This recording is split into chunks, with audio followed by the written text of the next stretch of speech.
So yun guys, good morning ulit no. So bagong video naman tayo. Isa sa trabaho ko as third officer dito sa barko ay ang pag-prepare ng port contact details. O sa ibang kumpanya, sa ibang barko no, ang tawag nila dito is emergency contact list no.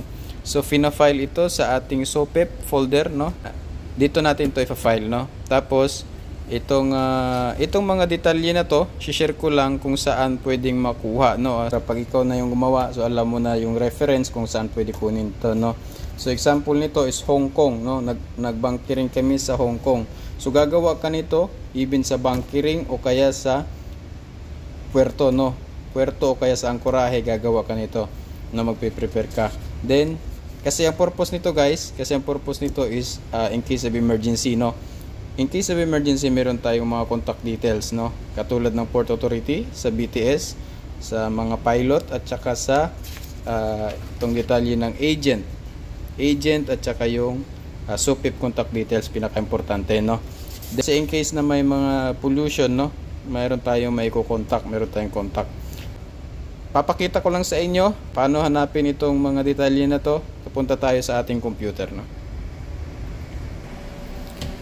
So yun guys, dito tayo sa ating computer ngayon. Dito tayo ngayon. Hanapin natin kung saan pwede mahanap itong mga detalye na to no? So unang-una, punta kayo guys sa ating ELRS no? ELRS volume 6 yan. Ano yun? Ito. So ito. Yan. Diyan nyo makikita guys sa Radio Signal volume 6 na publication. So dyan nyo makikita ang mga information ng puerto no, puerto o kaya sa angkorahe no. Yan. So ang gagawin nyo dito sa may search tab, yan. So ita-type nyo lang dyan kung anong puerto kayo no. So madali lang, di ba? So katulad nyan, lalagay ko lang Hong Kong. Yan. Hong Kong. Yan, so lalabas na yung lugar no. Then pipiliin ko lang tong China, Hong Kong yan. So ayan na. So lumabas na yung mga detalye ng contact details ng Hong Kong no? Nandito yung pilot, yan. Pati yung mga coordinates no, nandyan na rin. Tapos dito kung mapapansin nyo, dito sa side na to guys, ito, yan, sa left side, yan, nandyan yung pilot, nandyan yung BTS. So kung gusto nyo mabilisan na tulad yan, gusto nyo yung detalye agad ng puerto, yung contact details ng port, so dito na kayo sa port, click nyo na lang yan, yan. So pupunta na agad yan siya doon, yan. So Port Authority, ito yung contact details niya. Yan. Yan. Sana klaro no. Tapos ito, wala na to. Ika-copy paste mo na lang to. So meron ka na agad. No?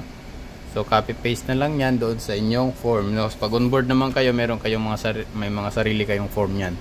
Tapos halimbawa gusto mo yung contact details ng BTS. Yan.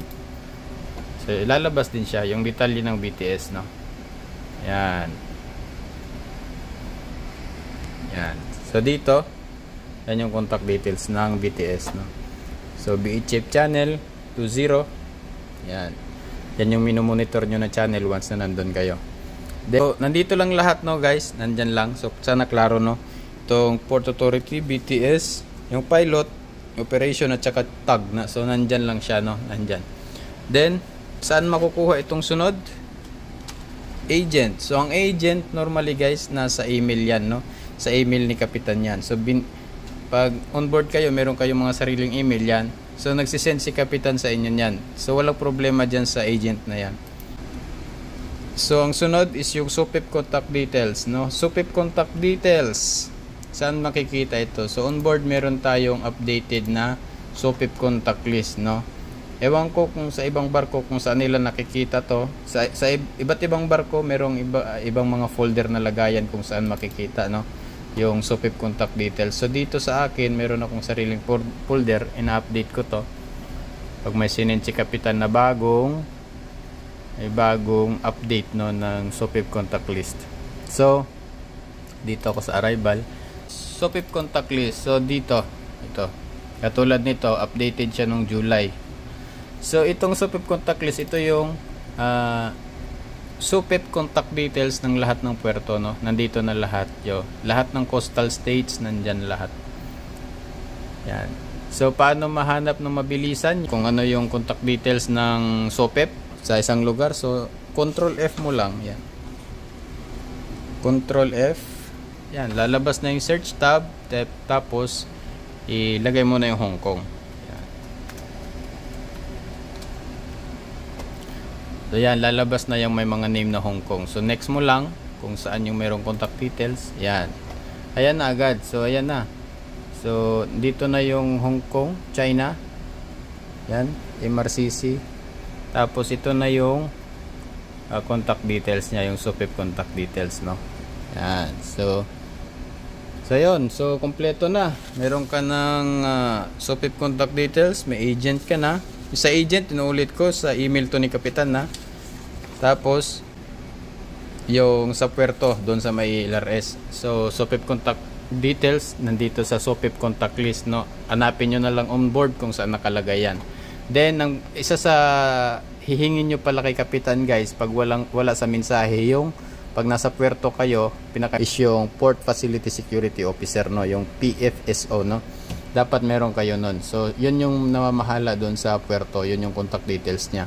So kung meron, sabihin mo kay Kapitan, kung wala kang mahanap na PFSO, so hingin mo sa kanya. Minsan hingi niya yun sa agent, nag-i-email siya sa agent, hinihingi niya yun, no? So yan lang muna sa ngayon, guys. So kung yung iba dyan, yung mga experience na meron akong nakaligtaan dito o meron kayong mas magandang explanation, i-comment nyo na lang sa baba kung meron kayong mga mabilisang paraan para hanapin yung mga contact details, no? At saka kung meron akong mga kulang na mga nasabi, no, i-comment nyo na rin sa baba. At saka sa mga bago lang dyan, pwede kayo mag-subscribe, libreng-libre lang, walang bayad. So see you ulit sa sunod na ating mga video, no?